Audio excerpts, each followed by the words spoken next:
So I'm taking you with me today for the hill, to a trip up the hill 3 kilometers up. And this is a forest trail.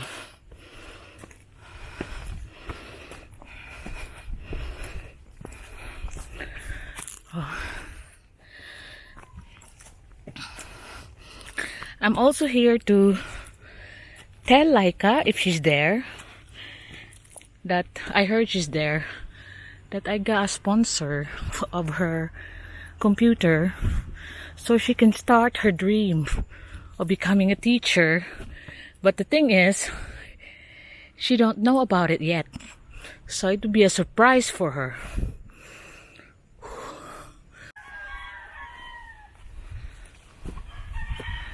So I have reached 1.5 kilometers now. Just had a rest so I can talk better.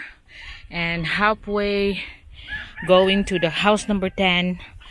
No, 600 meters. So this is 1.4. House number 10, 2 kilometers uphill. So we're going down the valley of the river now. I gotta be careful because this is where I fell last time. Okay. You don't. Let the Loy go ahead when it's really slippery.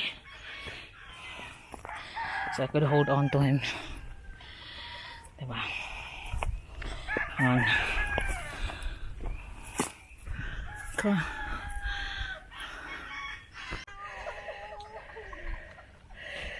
So you can see here, the one that we keep passing through, the one that's preparing for charcoaling, is now ready and about. All the wood is there and it's now covered with dirt. And then when it's all covered with dirt, that's when they start lighting it up for 3 days. Not necessarily burn it to the ground to ashes, but leave enough for them to sell. So that's how tedious and hard work is doing charcoal. Mga pila ka ni kasako tay? He estimated this pile about 30 sacks, and the wholesale buying now here is 240 pesos per sack. 250 na ba ron? 240 yapon. 240? 240 per sack. When we buy it in the retail, in the shops in the city, it'll be double the price. So this is what the life of most of our neighbors here in making charcoal. They're not actually killing the plants. What they do is they just cut off the branches and leave the roots to grow again for another year. And in doing that, they're also making the roots grow stronger. So you can see that we don't have cleared spaces where the plants or the trees are cut.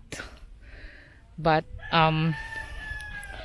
they just leave it to regrow again for them to charcoal when it's branch out. So that's Tatay there is the one doing this charcoal. And it's part of the life here in the hills of the mountain barangay, one of the mountain barangay here in our place in BINALIW. Now I'm almost no, not yet.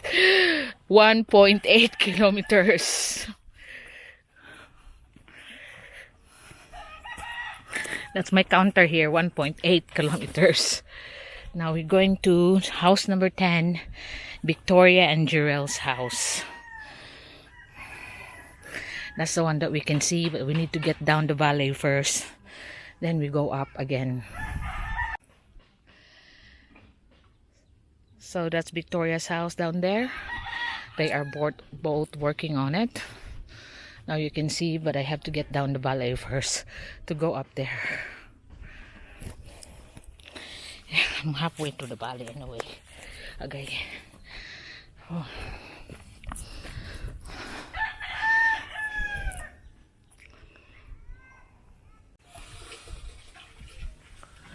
So this is what's happening here in house number 10.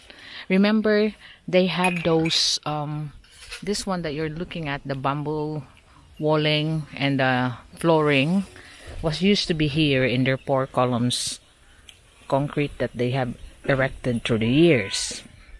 So What the couple done is to transfer the floor and the bamboo wall to their old house that's been blown and fix it so they have somewhere to sleep without disturbing the building work that's gonna be happening soon here as Jirel starts to clear out the land. He starts to dig and find the stuff where he left the lintels on the bottom, and that's where he gonna start piling the hollow blocks. So which is actually a good idea, as I said, so the concreting, the filing of the blocks for the new house won't get disturbed. So you can see, like I said, slowly but surely it will soon be start to shape up, and you will have a nice concrete house.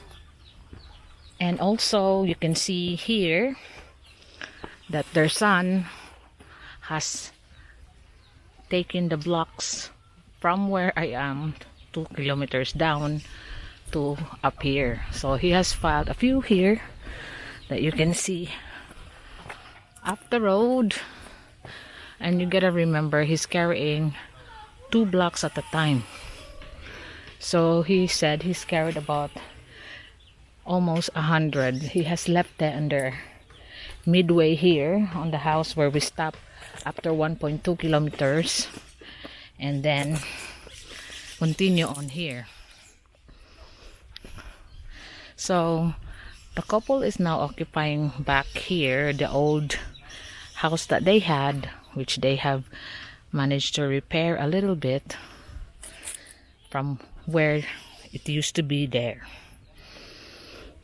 which is a good idea as far as I'm concerned, because it becomes more useful, and when their son wants his own place, this will be it, because he is now 17 years old,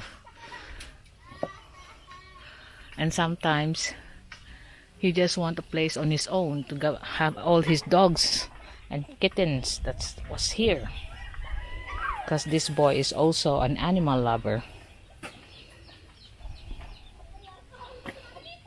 because he used to have a shed where he rests on the mango tree facing the city view, and it was completely blown by typhoon.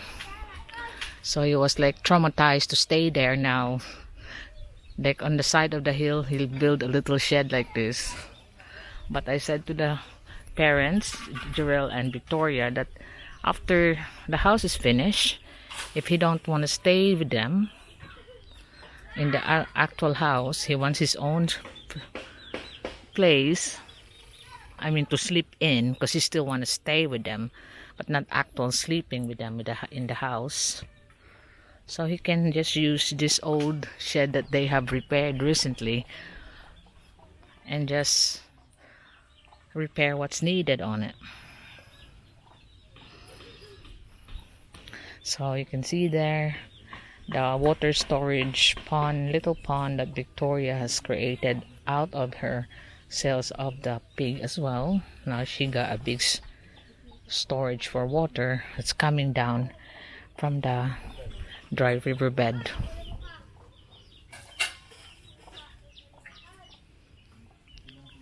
So that's the update for house number 10.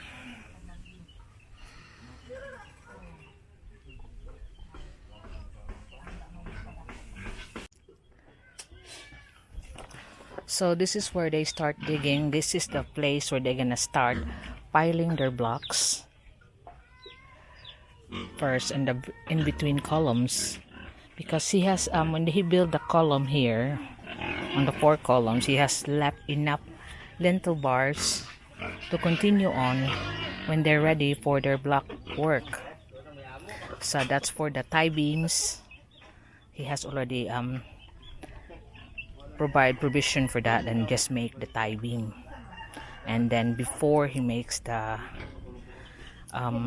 block work, so he's still gonna make the beam out of the 4 rebars he has extended that they have found there, and make a length tie beam on the ground. So here we go. That will be